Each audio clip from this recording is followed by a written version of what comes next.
नमस्कार दोस्तों, आप देख रहे हैं देश और प्रदेश का सबसे भरोसेमंद news channel India news Uttar Pradesh Uttarakhand और मैं हूं आपके साथ अरविंद चतुर्वेदी। आज हम आपको दिखाने जा रहे हैं मरहम के सौदागर का सच।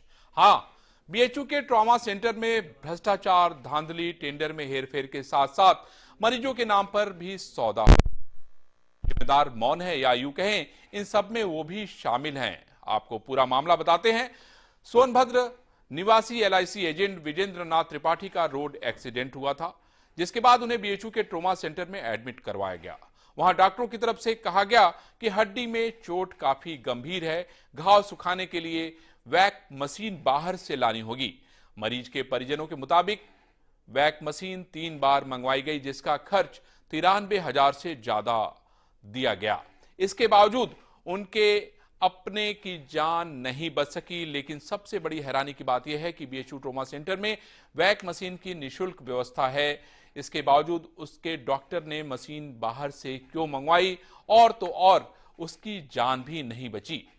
सबसे पहले आपको बीएचयू ट्रॉमा सेंटर के सिस्टम से थक हार चुके मरीज विजेंद्र नाथ त्रिपाठी का मरने से पहले वाला बयान सुनवाते हैं, जो सिर्फ इंडिया न्यूज के पास है।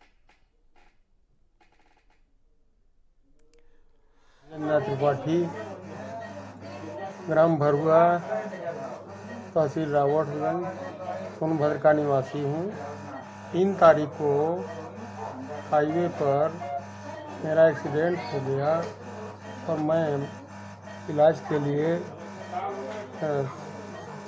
ट्रॉमा सेंटर में आया और इलाज के दौरान मशीनों का 2 बार लगाया गया सफाई के लिए। ड्रेसिंग मशीन है, उसकी कीमत दोनों की कीमत 77,000 ली गई, जबकि ट्रॉमा सेंटर में ही मशीन उपलब्ध होती है। बाहर से मंगाकर मशीन लगाया गया। तो मरीज के मरने के पहले का बयान आपने सुना। आपने अब उनकी तकलीफ को महसूस करने वाले परिजनों के साथ भी इंडिया न्यूज ने बात की। लेकिन यहां पर मैं आपको एक बात बताना चाहता हूं कि कोई व्यक्ति अगर अपनी जिंदगी को बचाने के लिए किसी अस्पताल में जाता है और भारत सरकार की तरफ से बीएचयू ट्रॉमा सेंटर को ढेर सारा ग्रांट दिया जाता है, ट्रॉमा सेंटर में अगर कोई जाता है तो उसका फ्री में इलाज किया जाता है, ये सभी को पता है, सारी दुनिया को पता है। ऐसे में बहुत बड़ा सवाल उठता है कि आखिर वैक मशीन मंगवाने की क्या जरूरत है। लेकिन पहले हम आपको सुनाते हैं कि जो तीमारदार उनके साथ उस दौरान उस तकलीफ को देख रहे थे वो क्या कह रहे हैं। मैं सोनभद्र में हूं और सोनभद्र के एक भरुआ गांव में मैं एक घटना का जिक्र करूंगा, जिस घटना ने एक पूरे परिवार को हिलाकर रख दिया है और साथ में बीएचयू ट्रॉमा सेंटर में चल रहे नेटवर्क की पोल भी खोल दी है। मैं यहाँ पर एक हादसे का जिक्र करूंगा। विजेंद्र त्रिपाठी नाम के एक शख्स हैं जो एलआईसी में एजेंट थे सोनभद्र में, और उनका एक्सीडेंट होता है नवंबर महीने में 2023 में। फिर उनको ट्रॉमा सेंटर बीएचयू यानी वाराणसी उनको एडमिट कराया जाता है। फिर वहां पर किस तरह से उनके जीवन के साथ खिलवाड़ हुआ, कितना दबाव बनाया गया, किस तरह का नेटवर्क काम कर रहा है, उसके खुलासे के लिए उनके परिवार वाले हैं, मैं उनसे जानने की कोशिश करता हूँ। आखिर मेरे चाचा जी का एक्सीडेंट हुआ हिंदुआरी में, वहाँ पे हम लोग लोढ़ी जिला अस्पताल ले गए। वहाँ पे डॉक्टरों ने रिफ़र कर दिया ट्रॉमा सेंटर वाराणसी के लिए। वहाँ हम लोग ले गए, डॉक्टर देखने के बाद जो है वो बोले कि रात में इनका जो है हड्डी सही करेंगे, ऑपरेशन करेंगे। फिर ले गए, वो ओटी में लेके चले गए 10 बजे रात। वहाँ ले गए, ऑपरेशन किए, हड्डी उनका जो है पैर का एक, हम लोग भी चक्कर में थे कि इनका एक पैर पहले से विकलांग है और किसी तरह से इनका पैर बच जाए। उसके बाद जो है वो ले गए, ऑपरेशन किए। ऑपरेशन करने के बाद वहाँ से एक पर्ची हमको मिली कि इसमें एक बैक मशीन आती है, एक बैक मशीन आप लगवा देते हैं तो पैर जो है बच जाएगा, और नहीं तो जो है पैर काटना पड़ जाएगा। तो हम लोगों को क्या मालूम कि बैक मशीन क्या है, कभी तो देखे नहीं है। तो वहाँ पे पर्ची मिली कि ये जो है इस पर्ची पे नंबर है, इस नंबर पे आप बात करिए और बैक मशीन लग जाएगी। तो हम कहे कि कहाँ से मिलेगा, तो कहे कि प्राइवेट मिलती है, यहाँ कोई व्यवस्था नहीं है। अस्पताल के अंदर कोई व्यवस्था नहीं है, आपको बाहर से मंगाना पड़ेगा। किसने बोला आपसे, कौन था वहाँ पे? वो अंदर से कोई स्टाफ आया, वो जो है अपना मास्क वास्क लगाया था, हम लोग पहचाने नहीं कि कौन है, तो लेके आया पर्ची, हम लोगों को पर्ची दे दिया। जब हमने फ़ोन किया उसको तो लगा कहने की जो है 35,500 का मिलेगा, 500 रुपया आपको छूट कर देंगे, ऐसे जैसे करके उन्हें जो है हमसे फिर बाद में हमसे 35,500 रुपया लिया गया। और उस दिन जो है मशीन नहीं लगाई गई, ये पंचायत करते रह गए कि इतने में कर देंगे उतने में। 3 तारीख को ऑपरेशन हुई, एक दिन के लिए गैप हो गया। 4 तारीख को 10 बजे रात फिर फ़ोन किया गया तो वो आया और हमसे 35,500 रुपया लिया। तब इनको ओटी में ले जा करके 10 बजे रात जो है बैक मशीन लगाया। ये बोला गया कि ये 4 दिन के लिए बैक मशीन रहती है, उसके बाद फिर लगेगा। तो हम कहे कि अगर फिर लगेगा तो फिर पैसा देना होगा, और गरीब आदमी एक तो खुद ही विकलांग है, नहीं कहाँ पाएंगे हम लोग इतना पैसा, ये तो मर जाएंगे। कहा नहीं, ये अगर पैर बचाना है तो पैसा की व्यवस्था करना होगा। तो फिलहाल हम लोग, जान बचाना था उनका, पैर बचाना था, एक पैर से विकलांग थे, इसलिए हम लोग व्यवस्था भीख मांग के जो है उनका जो है बैक मशीन लगवाए। और 14 तारीख को जब बैक मशीन, दूसरी बैक मशीन जब 14 तारीख को लगी, तो ये माननीय trauma center incharge Saurabh Singh ji, इन पे बात हुई तो कहा कि यहाँ कोई बैक मशीन की व्यवस्था नहीं है अस्पताल में, यहाँ कोई व्यवस्था नहीं, आपकी जरूरत है तो आप कहीं से व्यवस्था करके लगवाइए।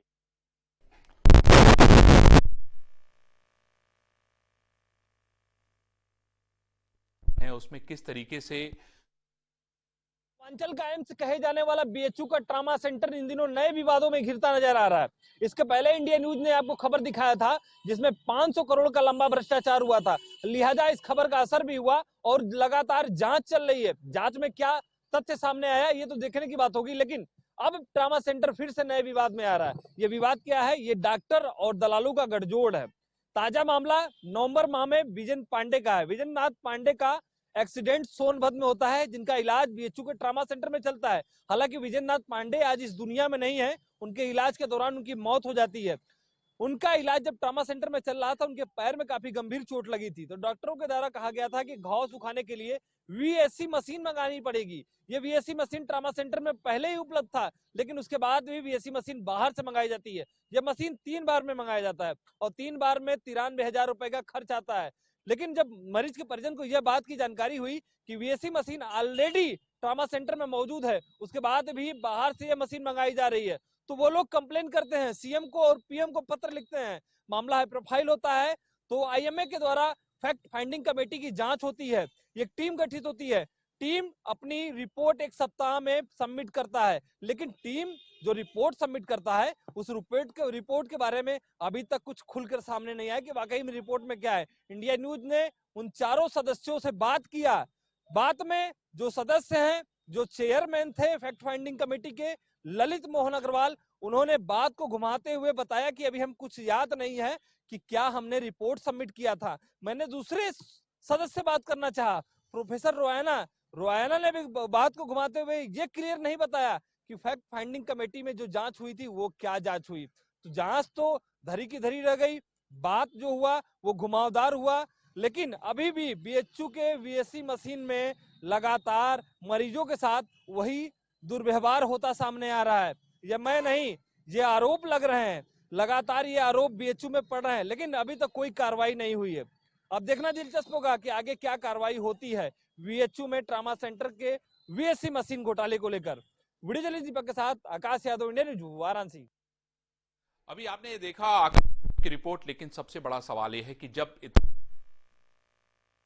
पूरी खबर में इंडिया न्यूज की एंट्री होती है, इंडिया न्यूज जब इस खबर में एंट्री करता है तो इसकी बाकायदा जांच पड़ताल करता है। इस दौरान बीएचयू के तरफ से जो ट्रॉमा सेंटर के जो इंचार्ज है उनकी तरफ से एक एप्लीकेशन दी जाती है। 80 पुलिस चौकी जो है वहां पे एक एप्लीकेशन दी जाती है और इस एप्लीकेशन में ये कहा जाता है कि चूंकि ये जो पीड़ित लोग हैं इनके खिलाफ ही मामला दर्ज किया जाए, क्योंकि इन्होंने जो है बाहर से वैक मशीन को मंगवाया है और वैक मशीन को लगवाने की वजह से जो है एक एप्लीकेशन दी जाती है। बनारस के पुलिस कमिश्नर से बात होती है, उनको पूरा मामला बताया जाता है। वो उस दौरान छुट्टी पे होते हैं, लेकिन उनके जानकारी में जब ये मामला आता है तो पुलिस इस पूरे मामले पे कोई कार्रवाई नहीं करती है। इस दौरान एक और काम किया जाता है कि बीएचयू की तरफ से, ट्रॉमा सेंटर की तरफ से एक कमेटी का गठन किया जाता है। अब इस कमेटी का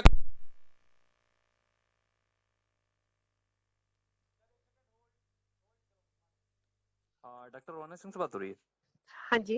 डॉक्टर साहब, एक फैक्ट फाइंडिंग कमेटी की जांच हुई थी अभी एसी मशीन को लेकर ट्रामा सेंटर में, उसमें आप भी सदस्य थी ना? नहीं नहीं, एसी मशीन को लेके। हाँ, वैक मशीन, घाव सुखाने वाली। हाँ, उसको तो मैं थी, लेकिन मैं हाँ। उसके बारे में बोलना मेरे ख्याल से ठीक नहीं होगा। नहीं, माफ कीजिएगा। रिपोर्ट में क्या निकला कुछ, ये मैं जानना चाहता था। सॉरी सर, माफ कीजिएगा। आप चेयरपर्सन से पूछिए सर, वो अच्छा, ज्यादा बेटर होगा। आपके अलावा और कौन कौन था उसमें? डॉक्टर ललित अग्रवाल थे। अच्छा। प्लीज मेरा नाम मत बताइएगा, मैं ये भी डिस्क्लोज नहीं करना चाहिए था। नहीं। लेकिन डॉक्टर ललित अग्रवाल चेयरपर्सन थे। अच्छा। क्या कुछ कमियां मिली थी मैम? मतलब अनऑफिशियली मैं पूछ रहा हूँ, कुछ प्लीज कमियां? मत पूछिए, मत हमसे मत पूछिए। अच्छा। वो थोड़ा सा वो ब्रीच ऑफ वो हो जाएगा, नहीं तो और बाकी चीज आप पूछ सकते हैं। अच्छा, कितने दिन जांच चली है तो बताइए। मेरे ख्याल से हम लोग 3 बैठक किए थे, हाँ। तो 1 हफ्ता चली थी। देखिए, मैं आपको पहले ये समझाना चाहता हूं, ये एक ऑडियो आपने सुना अभी, हम आपको पूरा विस्तार से ऑडियो सुनाएंगे कि आखिर जो चेयरमैन महोदय हैं वो क्या कह रहे हैं और इसके जो सदस्य हैं उन्होंने इस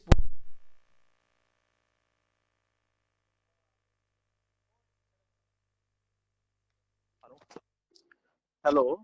डॉक्टर ललित मोहन अग्रवाल से बात हो रही है। हाँ, बोल रहा हूँ। डॉक्टर साहब, कुछ महीने पहले एक फैक्ट कमेटी बनी थी वीएचसी मशीन को लेके। किसको लेके?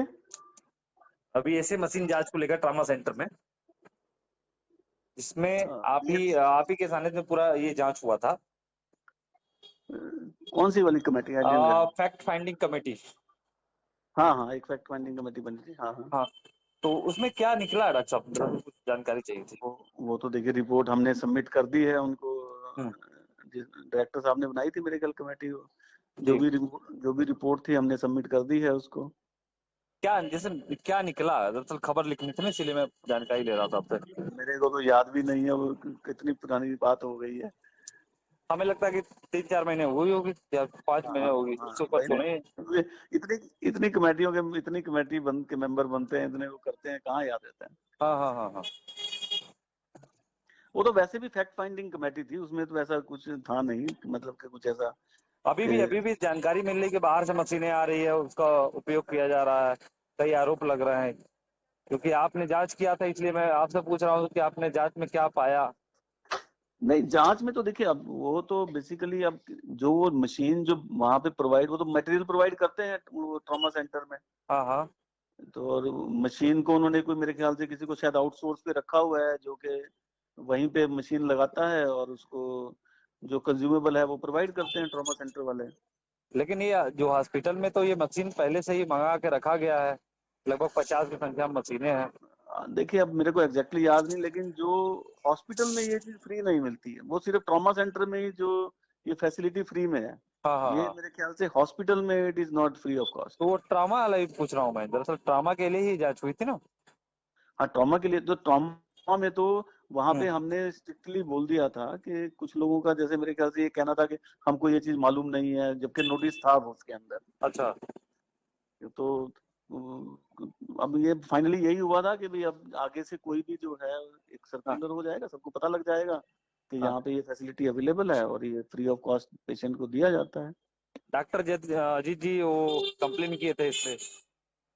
डॉक्टर अजीत तो कोई कंप्लेंट नहीं की थी इसमें, तो डॉक्टर अजीत इन्वॉल्व ही नहीं थे मेरे ख्याल से। अच्छा।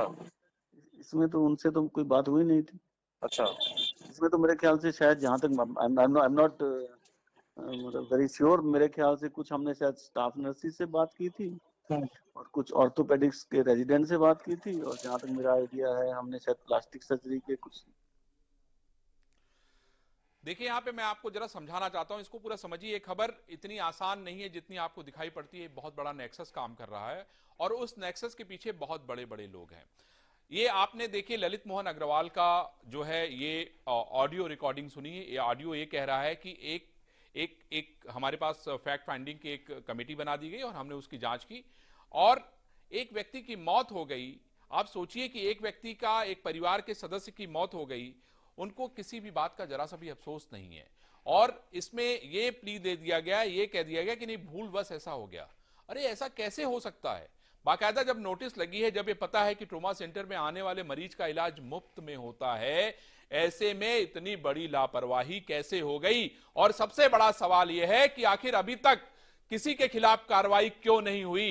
ये एक बहुत बड़ा सवाल है जो कि इंडिया न्यूज पूछता है। एक बार फिर से हम आपको इन दोनों लोगों का ऑडियो सुनाएंगे क्योंकि ये इन लोगों को शर्म नहीं आ रही है कि एक व्यक्ति की मौत हो गई है और आराम से आप कह रहे हैं कि एक कमेटी बनी थी। ये मुझे याद नहीं आ रहा है। कितना शर्मनाक है। क्या ऐसे ही कमेटियां बनाई जाती हैं?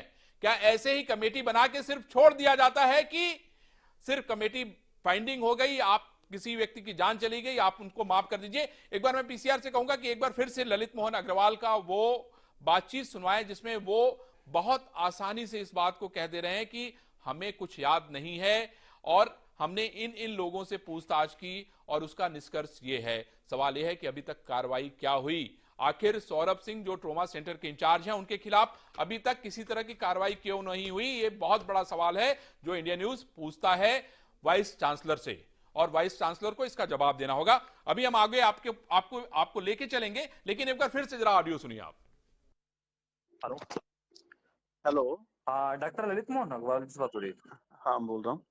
डॉक्टर साहब, कुछ महीने पहले एक फैक्ट कमेटी बनी थी वीएचसी मशीन को लेके। किसको लेके? वीएचसी मशीन जांच को लेकर ट्रॉमा सेंटर में, जिसमें आप ही के सानिध्य में पूरा ये जांच हुआ था। कौन सी वाली कमेटी है? Fact finding committee. हाँ, एक फैक्ट फाइंडिंग कमेटी बनी थी। हाँ। तो उसमें क्या निकला डॉक्टर साहब? कुछ जानकारी चाहिए थी। वो तो देखिए रिपोर्ट हमने सबमिट कर दी है उनको। डायरेक्टर साहब ने बनाई थी मेरे ख्याल कमेटी। जो भी रिपोर्ट थी हमने सबमिट कर दी है उसको। क्या निकला? दरअसल खबर लिखनी थी ना, इसलिए मैं जानकारी ले रहा था आपसे। मेरे को तो याद भी नहीं है, वो कितनी पुरानी बात हो गई है। हमें लगता है कि 3-4 महीने हुई होगी या 5 महीने होगी। उससे ऊपर तो नहीं। इतनी कमेटियों के, इतनी कमेटी के मेंबर बनते हैं, इतने वो करते हैं, कहाँ याद रहता है? हाँ। वो तो वैसे भी फैक्ट फाइंडिंग कमेटी थी, उसमें तो ऐसा कुछ था नहीं, मतलब कि कुछ ऐसा। अभी भी जानकारी मिलने के बाहर से मशीनें आ रही है, उसका उपयोग किया जा रहा है, कई आरोप लग रहे हैं। क्योंकि आपने जांच किया था, इसलिए मैं आपसे पूछ रहा हूँ कि आपने जांच में क्या पाया? नहीं, जांच में तो देखिए अब वो तो बेसिकली अब जो वो मशीन जो वहां पे प्रोवाइड, वो तो मटेरियल प्रोवाइड करते हैं ट्रॉमा सेंटर में। हाँ। तो और मशीन को उन्होंने कोई मेरे ख्याल से किसी को शायद आउटसोर्स पे रखा हुआ है, जो कि वहीं पे मशीन लगाता है और उसको जो कंज्यूमेबल है वो प्रोवाइड करते हैं ट्रॉमा सेंटर वाले। लेकिन ये जो हॉस्पिटल में तो ये मशीन पहले से ही मंगा के रखा गया है, लगभग 50 की संख्या में मशीनें हैं।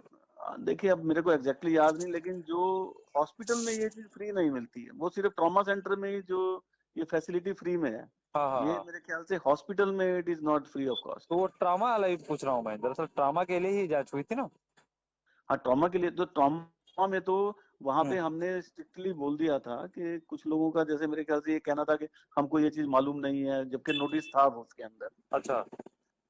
तो अब ये फाइनली यही हुआ था कि भाई अब आगे से कोई भी जो है एक सर्कुलर हो जाएगा, सबको पता लग जाएगा कि यहाँ पे ये फैसिलिटी अवेलेबल है और ये फ्री ऑफ कॉस्ट पेशेंट को दिया जाता है। डॉक्टर अजीत जी वो कंप्लेन किए थे इस पे? डॉक्टर अजीत तो कोई कंप्लेंट नहीं की थी इसमें, तो डॉक्टर अजीत इन्वॉल्व ही नहीं थे मेरे ख्याल से। अच्छा। इसमें तो उनसे तो कोई बात हुई नहीं थी। अच्छा। इसमें तो मेरे ख्याल से शायद, जहाँ तक आई एम नॉट मतलब वेरी श्योर, मेरे ख्याल से कुछ हमने शायद स्टाफ नर्सिस से बात की थी और कुछ ऑर्थोपेडिक्स के रेजिडेंट से बात की थी, और जहाँ तक मेरा आइडिया है हमने शायद प्लास्टिक सर्जरी के कुछ लोगों से।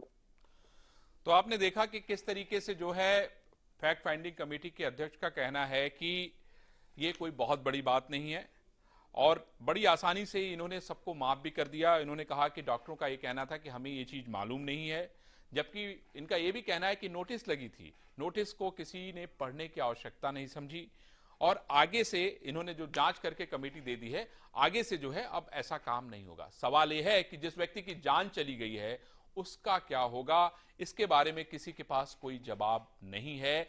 सवाल यही है कि क्या बीएचयू के ट्रॉमा सेंटर की तरफ से वाइस चांसलर महोदय ने आंख बंद करके रखा हुआ है? क्या उनको ये सारी बातें दिखाई नहीं पड़ रही है? इसका सवाल का जवाब कौन देगा? लेकिन हम पहले चलते हैं उन लोगों के पास जो लोग इस तकलीफ से गुजरे, जिन्होंने इस तकलीफ को बहुत नजदीक से देखा। हमारे साथ कामता नाथ जी हैं। कामता जी, आपको मेरी आवाज सुनाई पड़ रही है? जी। कामता जी, मुझे जरा बताइए कि ये सब कुछ जो घटनाक्रम हो रहा था, आपके परिवार का एक सदस्य अस्पताल में जिंदगी और मौत से जूझ रहा था और यहाँ पे मौत के सौदागर आपसे पैसे के लिए मोल भाव कर रहे थे। क्या घटनाक्रम हुआ, कैसे उनकी मौत हुई, जरा बताइए सबको, पूरे देश को बताइए। जी नमस्कार जी, बताइए प्लीज। 3 तारीख को सुबह 9 बजे जा रहे थे वो, एक्सीडेंट हो जाता है हमारे सोनभद्र हिंदुआरी के पास। नहीं, ये तो हमने सुन लिया। आप मुझे सिर्फ ये बात बताइए कि जिस समय आप वैक मशीन को खोज रहे थे, किस आदमी ने आपके पास आके ये बताया कि वैक मशीन आप फलाने आदमी से ले लीजिए, और उसने किसका रेफरेंस दिया? ये जो दलाल के तौर पे काम कर रहा था, जो वैक मशीन ला के आपसे लगाने के लिए काम कर रहा था, वो उस व्यक्ति के बारे में बताइए। और डॉक्टर जो वहां पे काम कर रहे थे, जो इलाज कर रहे थे, उसमें किसने किसने क्या क्या कहा था? कामता नाथ जी। जी ऑपरेशन थिएटर से ही एक पर्ची मिली थी हमें जी। उस पे एक नंबर और नाम था जी। अंदर कौन था ये हम लोग जान नहीं पाए थे, क्योंकि वो जनरली ऑपरेशन का जो मास्क वगैरह होता है सब लगा था। तो वो नंबर नाम पे हम लोगों ने कांटेक्ट किया तो अब इससे क्या कुछ नाम था ऐसे ही उस पर्ची पे। तो जब बात हुई तो अंदर से बोला गया कि यही लोग लगाते हैं, यहाँ उपलब्ध नहीं है मशीन। तो उस नंबर से संपर्क किया गया तो बोला कि ये इतने इतने का आता है एक किट, 39-40 हजार रुपए करीब बताया। फिर कहा गया कि इतना पैसा जो है बड़ा महंगा पड़ रहा है। तो मोल भाव करने के बाद 34,500 रुपए उसने कहा लगवाना हो तो लगवाइए। कामता नाथ जी, मुझे ये बताइए कि बीएचयू का इतना बड़ा सेंटर बना है, सबको ही पता है कि वहां पे इलाज जो है ट्रॉमा सेंटर में फ्री में होता है। लोग इसीलिए जो है बीएचयू अपने मरीज को लेके जाते हैं, क्योंकि वहां पे उसकी जान बचाई जा सके और उसका फ्री इलाज हो सके। गरीबों के लिए तो यही कहा जाता है, जिसके पास पैसे नहीं उसके लिए तो यही कहा जाता है। आपसे जवाब लेंगे डॉक्टर ओम शंकर मेरे साथ है और हमारे रिपोर्टर आकाश यादव, जिन्होंने इस पूरी स्टोरी को किया है, उनसे बात करेंगे। पहले डॉक्टर साहब के पास चलते हैं। डॉक्टर साहब, आपकी बीएचयू में एक अलग लड़ाई चल रही है। मैं ये देख रहा हूं कि आपकी कोशिश ये है कि आपके डिपार्टमेंट में चीजें दुरुस्त हो जाएं। आपके लिए भी एक कमेटी बनाई गई, लेकिन आप लकी थे कि उस कमेटी के तरफ से जो चीजें बताई गई थी, जो चीजें कही गई थी, वो तो महत्वपूर्ण थी, लेकिन वो आज तक लागू नहीं हुई। तो मैं आपसे ये समझना चाहता हूं कि ये क्या तरीका है, ये क्या व्यवस्था है कि कमेटी बना दी जाती है, उसकी तरफ से जो बातें कही जाती है उसको कोई सुनता नहीं है, उसको कोई देखता नहीं है। सवाल यह कि आखिर ये हो क्या रहा है और चल क्या रहा है, और वीसी महोदय इस पूरे मामले में कर क्या रहे हैं? देखिए, बहुत ही दुखद बात है कि मुझे लगता है कि अगर किसी संस्थान के ऊपर कितनी सारी गंभीर समस्या उत्पन्न हुई है तो उसमें जरूर उनके प्रमुख का कहीं न कहीं कोई योगदान है। अगर आप वर्तमान के कुलपति महोदय को देखेंगे, उनके नियुक्ति काल से अब उनका कार्यकाल खत्म होने जा रहा है, लेकिन उन्होंने बहुत ही अगर उनके अलग अलग तथ्यों पर पहले आप विश्लेषण करें कि वो क्या कर रहे हैं। एक एडमिनिस्ट्रेटर के तौर पर वो किसी भी बीएचयू के अधिकारियों से नहीं मिलते हैं, सिवाय 4-5 लोगों को छोड़कर। तो उनके अपने जो विश्वास पात्र जिनको आप कह सकते हैं, ये वो विश्वविद्यालय है जहां पर कि दूसरे कुलपति महामना बच्चों की हर हॉस्टल में जाकर उनसे समस्याएं पूछा करते हैं। मेरे जैसा एक विभागाध्यक्ष उनको पत्र लिखते हैं, कई मिलने की अनुमति मांगते हैं। 4 पत्र लिखने के बाद वो मिलने की, अपने मेरी समस्या सुनने की और विभाग या आम जनता को हो रही परेशानी की समस्या सुनने की। पहली तो ये बात है। तो वो आधिकारिक तौर पर वो अक्षम हैं। दूसरा ये है कि एक विश्वविद्यालय को चलने के लिए जो सबसे यहाँ की अपेक्स बॉडी है उसको एग्जीक्यूटिव काउंसिल कहते हैं। बिना एग्जीक्यूटिव काउंसिल के गठन के लगभग उनका कार्यकाल खत्म होने जा रहा है, जबकि ये किसी भी कुलपति महोदय के नियुक्ति के कुछ महीनों के अंदर ही इनकी अधिसूचना और इनका गठन होना चाहिए। दूसरी बात, वो पूरे अपने कार्यकाल के दौरान एक्स्ट्रा ऑर्डिनरी पावर को यूज करके या उसका दुरुपयोग करके विश्वविद्यालय को चला रहे हैं और कर्मचारी, छात्र, शिक्षक, चाहे कोई भी व्यक्ति हो, किसी से भी उनको कोई लेना देना नहीं है, किसी की भावनाओं का कोई कदर नहीं है। चौथी बात यह है कि डॉक्टर साहब, मैं जरा सा नेक्सस के बारे में समझना चाहता हूं। आपने तो बड़ी साफ बात कह दी कि भाई उनका जो है आम जो जनता है वो किसी से मिलना नहीं चाहते हैं, वो उन्हीं लोगों से मिलते हैं जो उनके गठबंधन में है, नहीं तो उससे मिलना। आपकी बात इसलिए मैं सही मानता हूं क्योंकि मैं समझता हूं कि मैंने खुद उनके व्यक्तिगत मोबाइल पे 2, 3, 4, 5 मैसेज किए थे, लेकिन किसी का भी उन्होंने जवाब नहीं दिया, जिससे मुझे लगा कि एक ऐसा व्यक्ति जो कि एक विश्वविद्यालय का कुलपति है, जिसका काम है लोगों से मिलना, अपना शैक्षणिक, हम कोई ऐसे लोग नहीं है कि हम किसी कार्य के लिए जा रहे हैं, लेकिन सवाल यह है कि आपको किसी पद पे बिठाया इसलिए गया है कि आप लोगों की सुने, आप लोगों की सलाह को सुन के काम तो आप अपने मन से ही करेंगे, लेकिन सुनने का अधिकार तो मैं समझता हूं कि बाकी सभी लोगों को मिलने का अधिकार है। तो मैं आपसे जरा सा उस नेक्सस के बारे में समझना चाहता हूं कि वो नेक्सस कैसे काम कर रहा है वहां पे बीएचयू में इस समय। मैंने उनके जो एडमिनिस्ट्रेटिव इनएफिशिएंसी की बात की अभी। जी, एकदम ठीक कह रहे हैं आप, मैं एकदम सहमत हूं आपसे।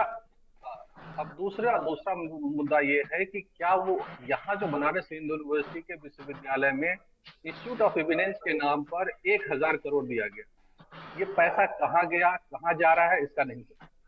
बनारस हिंदू यूनिवर्सिटी के पुराने वृक्ष हैं जो बहुत ही महंगे पेड़ हैं, उनको ये कटवा कर बेच रहे हैं, जो कि कई उसमें ऐसे होंगे जो महामना के काल में लगाए गए होंगे।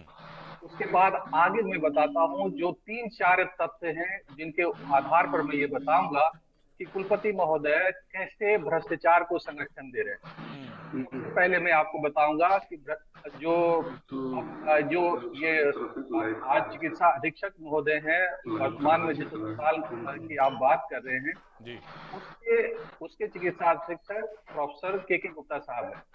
जी, वो साहब हैं जो कि जिनको कि 15-16 में पहले भी ये रह चुके हैं चिकित्सा अधीक्षक के पद पर, और उस समय वो ब्लड बैंक के इंचार्ज भी हुआ करते थे। और उसमें पहले भ्रष्टाचार की जब मैं बात उठाई थी तो उस मुद्दे में ना सिर्फ जांच में वो दोषी पाए गए थे, बल्कि उनको ब्लड बैंक से भी हटाया गया था और चिकित्सा अधीक्षक के पद से भी हटाया गया। उसके बाद फिर क्या हुआ, कुछ दिन के बाद उनको इमरजेंसी का इंचार्ज बना दिया। वहां उन्होंने एक नर्सिंग स्टाफ को थप्पड़ मार दिया, फिर वहां से हटा दिए गए। उनके बाद फिर उनको थप्पड़ मारने के लिए फिर प्रमोशन मिला। उस समय दुखद ये स्थिति थी कि उसमें कोरोना की महामारी आ गई, उनको कोरोना जैसे संगीन उसके लिए नोडल ऑफिसर बना दिया। वहां पर भी अपने वित्तीय अनियमितता और वहां जो अपना एडमिनिस्ट्रेटिव इनएफिशिएंसी की वजह से फिर फेल कर गए, वहां भी अपना तफरी मच गई।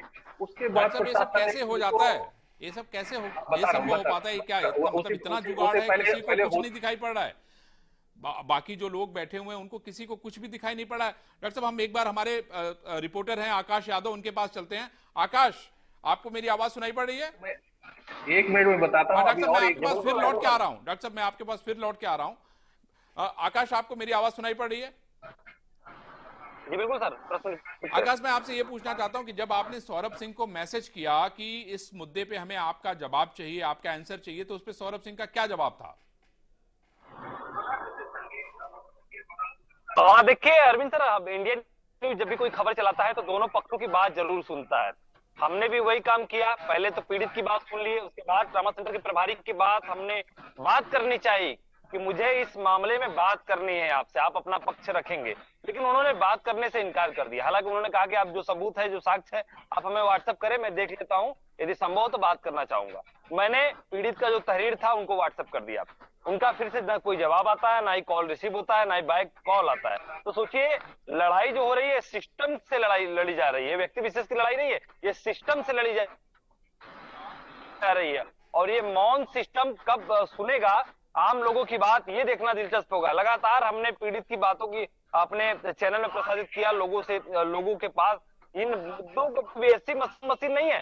ये जो बीएचयू का जो ट्रॉमा सेंटर है, ये पूर्वांचल के लिए एम्स काबिल है, क्योंकि पूर्वांचल ही नहीं, बिहार तक के जो मरीज हैं दूसरे राज्य के, वो मरीज आके ट्रॉमा सेंटर में बीएचयू सर सुंदर लाल में इलाज कराते हैं और स्वस्थ होकर घर जाते हैं। ठीक है लेकिन आकाश, ट्रॉमा सेंटर में इस तरीके से भ्रष्टाचार हो रहा है। आकाश, एक बार हम कोशिश करते हैं कि एक बार वीसी महोदय से बात करते हैं।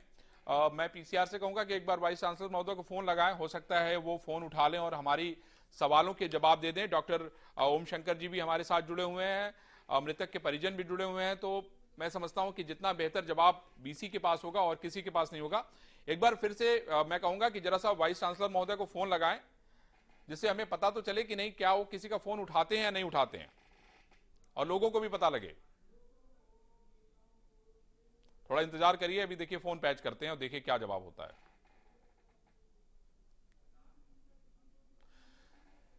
आकाश, तब तक आप मुझे बताते रहिए जब तक हम इधर फोन लगा रहे हैं।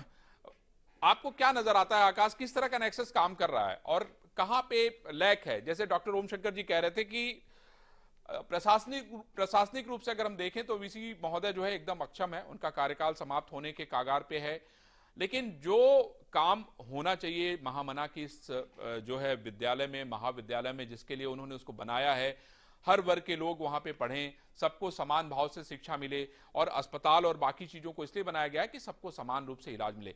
डॉक्टर ओम शंकर, मैं आपके पास आ जाता हूं। आप कुछ कह रहे थे, जो बात कट गई थी, बताइए आप क्या कहना चाह रहे थे? कह रहा था कि मेरे पास 4 ऐसे तथ्य हैं जिस पर मैं कह सकता हूँ कि जो वर्तमान के कुलपति महोदय हैं वो भ्रष्टाचार को खुलेआम संरक्षण और समर्थन देते हैं जी। जो वर्तमान के, उसके बाद मैंने बताया कि जब जो अभी मेडिकल सुप्रीटेंडेंट साहब हैं के गुप्ता साहब, तब ये उस समय जब कोविड फैला था और उसमें जब अफरा तफरी मच गई तो फिर उनको पुनः प्रमोट कर दिया गया, जबकि इनको हटाकर इन पर कार्रवाई करनी चाहिए, नौकरी से हटाना चाहिए जिन पर कि सत्यापित। अच्छा, अभी आपको मैं ओम शंकर जी, बीसी महोदय ने फोन तो उठा लिया, लेकिन उन्होंने कहा कि अभी मैं बात नहीं कर सकता हूं, अभी पता नहीं किस काम में वो व्यस्त हैं। खैर, हमने ये तो हमारे यहाँ से जिसने फोन किया था उन्होंने नहीं पूछा, लेकिन इंडिया न्यूज के सवालों से बीएचयू के वीसी जो हैं वो भाग रहे हैं, बात नहीं करना चाहता है, बात नहीं कर सकते हैं। सवाल यह है कि आखिर ऐसी कौन सी बात है जिसको बीसी महोदय नहीं कर सकते हैं।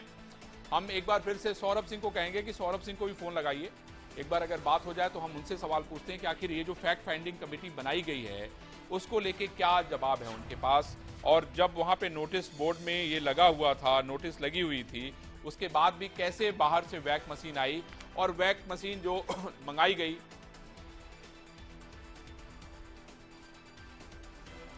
ओम शंकर जी, हाँ आप बताइए क्या कह रहे थे प्लीज। था कि 4 ऐसे तत्व मैं बताऊंगा जहां की ये होगा कि कुलपति महोदय जो वर्तमान के वो भ्रष्टाचार को खुलेआम समर्थन देते हैं। तो पहली तो बात मैंने कहा कि मेडिकल सुप्रीटेंडेंट साहब जो है वो लगातार 3 सालों से लगभग बने हुए हैं और उनके ऊपर आरोप नहीं है, भ्रष्टाचार सत्यापित है, तो वो एक गलत व्यक्ति हैं और उनको इसी आरोप में पहले हटाया गया था, फिर से इनको मेडिकल सुप्रीटेंडेंट बना दिया प्रमोट करके। तो अगर भ्रष्टाचार में प्रमोशन कहीं मिल रहा है तो वो बनारस हिंदू यूनिवर्सिटी है, और ये दुख की बात है कि महामना की बगिया में ये कुछ चल रहा है। दूसरी बात, हमारे विभाग के हमसे पहले जो विभागाध्यक्ष थे उन्होंने कुछ खरीद की थी और उस खरीद में गड़बड़ियां पाई गई। मेरे द्वारा जांच के दौरान मैंने उनके जांच के लिए अपना पत्र लिखा, महोदय ने उसकी जांच करवाई और जांच में पाया गया कि जो मैंने आरोप लगाए थे वो सही हैं, लेकिन उनको क्या दिया गया दंड। ओम शंकर जी, मैं आपसे कहूंगा, क्योंकि ये मामला बहुत लंबा है, हमारे पास समय का एक सिस्टम है, समय निश्चित समय है। सौरभ सिंह के बारे में मैं बता देता हूं कि सौरभ सिंह को फोन किया गया इंडिया न्यूज की तरफ से, लेकिन उन्होंने भी फोन नहीं उठाया। फोन किस वजह से उठाए? क्योंकि उनके पास किसी बात का कोई जवाब नहीं है। मैं यहाँ पे जरूर ये बताना चाहता हूं डॉक्टर ओम शंकर जी कि आपके पास जितने सवाल हैं आप वो सब कुछ हमें भेज दीजिए, जैसे जैसे आपने कहा है उसका पूरा बाकायदा हम भी पड़ताल करेंगे और देश और दुनिया को दिखाएंगे, बताएंगे। अब मैं आपको जो है उस व्यक्ति के पास लेके चलने की कोशिश करता हूं जिसने वैक मशीन की सप्लाई की थी। मैं उसको कहूंगा कि जरा अभिषेक नाम था उसका, मुझे जहां तक याद है, वैक मशीन जो लेके आया था, अगर उससे हमारी बातचीत हो जाए तो एक बार बात करने की कोशिश करते हैं कि आखिर उसने किसके कहने पे वैक मशीन लगाई है, क्योंकि ये पूरा जांच तब सामने आएगा, जांच का सच तब सामने आएगा जो मोबाइल नंबर है, जिस व्यक्ति ने मशीन लगाई है उसके मोबाइल नंबर से किन लोगों की बातचीत हुई है, अगर उसकी जांच कर ली जाए तो मैं समझता हूं कि फैक्ट फाइंडिंग कमेटी को बनाने की आवश्यकता ही नहीं है, क्योंकि ये पूरी जांच ही गलत दिशा में हो रही है। तो फैक्ट फाइंडिंग कमेटी का कोई मतलब नहीं बनता है, क्योंकि उससे कोई निष्कर्ष निकल के नहीं आएगा। जिस तरह से ललित मोहन अग्रवाल ने ये राय दे दी कि हमने जो फाइंडिंग की है, लोगों से मैंने पूछा है, उनको चेतावनी दी है और एक तरीके से सबको माफ कर दिया गया। ओम शंकर जी भी बता रहे हैं कि एक कमेटी बना दी गई, इन सारे बदलावों पे सहमति तो बन गई है, लेकिन आज तक बदलाव नहीं हुए हैं। हमारे साथ कामता नाथ जी हैं। कामता नाथ जी, आप ये बताइए कि आपने पुलिस के पास शिकायत की थी, आपने अलग अलग जगहों पे शिकायत की थी, उस शिकायत का क्या हुआ, आपकी शिकायत का? जी, शिकायत हमने की, अभी तक उसका कोई हमें सवाल जवाब के लिए कुछ नहीं मिला कि क्या कार्रवाई होगी कि नहीं हुई, क्या हुई, इसकी जानकारी हमें अभी तक कुछ मिला नहीं है सर। ठीक है, देखिए हमारे साथ बंटी जुड़ गए हैं जिन्होंने वैक मशीन, हाँ जी, अभिषेक माफ कीजिएगा, अभिषेक हमारे साथ जुड़े हैं ना? अच्छा ठीक है, चलिए अभिषेक और जो लोग सप्लाई कर रहे थे मशीन, हमने उनसे बात करने की कोशिश की, क्योंकि उसी से पता चल सकता है कि आखिर किसके कहने पे मशीन लगाई गई थी, कौन लोग इसके पीछे हैं और उसका कमीशन कहां कहां जा रहा है। लेकिन मैं इस बात का आप लोगों को विश्वास दिलाना चाहता हूं कि अगर गलत होगा तो कोई भी हो, हम उसके खिलाफ खड़े होंगे, क्योंकि हमने यही सीखा है। इस समय हमारे देश के प्रधानमंत्री नरेंद्र मोदी के नेतृत्व में जिस तरीके से भारत आगे बढ़ रहा है वो दुनिया देख रही है, और मैं ये कहना चाहता हूं कि किसी को भी भ्रष्टाचार करने का हक नहीं है, चाहे वो कोई भी हो। बड़ा सवाल यह है कि इस पूरे नेक्सस में जो भी लोग सामने हैं, आज नहीं तो कल उनके खिलाफ कार्रवाई होगी।